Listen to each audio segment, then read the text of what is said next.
Hey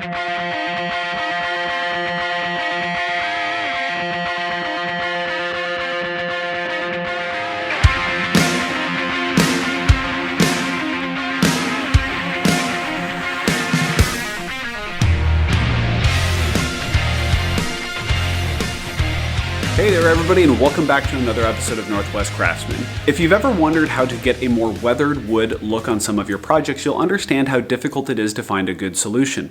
You can stain it, you can try to buy reclaimed wood, but sometimes it's hard to come across the reclaimed wood in your local area, or just creating it with a stain is going to be too unnatural and you don't really have a good access to a stain that'll apply the look that you're trying to do.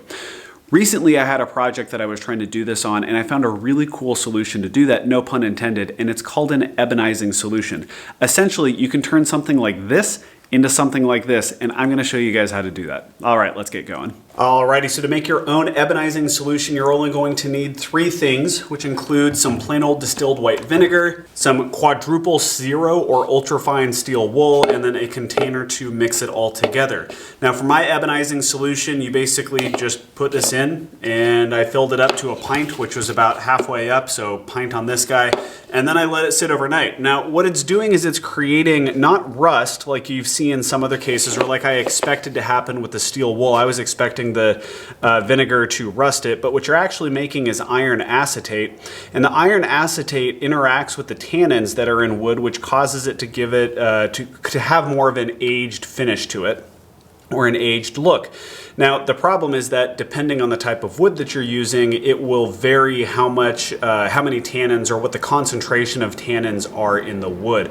And so the effect of an ebonizing solution changes from one wood to another, which can be a challenge if you're trying to come up with a uniform finish. And so I always recommend use a test piece that you can test it on so that you can see how your ebonizing solution is going to work. One of the things that I have heard is that depending on how long you let your ebonizing solution sit, it will vary how much of an impact it has, which makes sense because it's just changing the concentration of the iron acetate that's in your solution.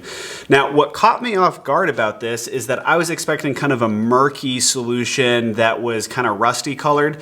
Not the case at all. This is what happened after I let it sit for, I don't know, a couple of months. I get this really rusty, very dim solution. But when I first produced my ebonizing solution, it was crystal clear and kind of a dark gray color. So don't be surprised if you get like a dark gray color out of it, but I'm going to show you guys what it looks like to use this ebonizing solution and or this more aged ebonizing solution, and do a time lapse of it on top of one of these pieces next to one of the originals so that you can see how it acts over time. All right, let's get going.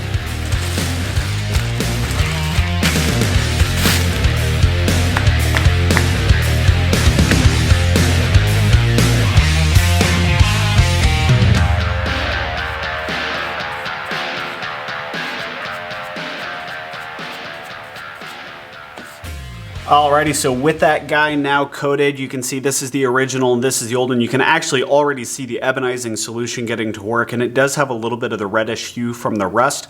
But we're gonna go ahead and do a time lapse to this so that you guys can watch it as it's actually doing the ebonizing process, and then we'll come back to this and do a comparison in the end. Alrighty guys, here's what we started with, and here's what it looks like after it's ebonized. I absolutely love the fact that you can do this with wood. I was amazed, and I thought that it was really just like applying a stain to the wood initially when I was trying to figure out how to do this, but no, you're actually using the chemistry in the wood itself. So I really love this trick, and it's super easy to do. So I hope that you guys learned a little bit about how to ebonize the wood that you would like to work with to give it a little bit more of an aged appearance without having to do a ton of work. And because of the natural variation you get in the wood, it will look pretty well naturally aged in a way that you may not be able to get in other ways.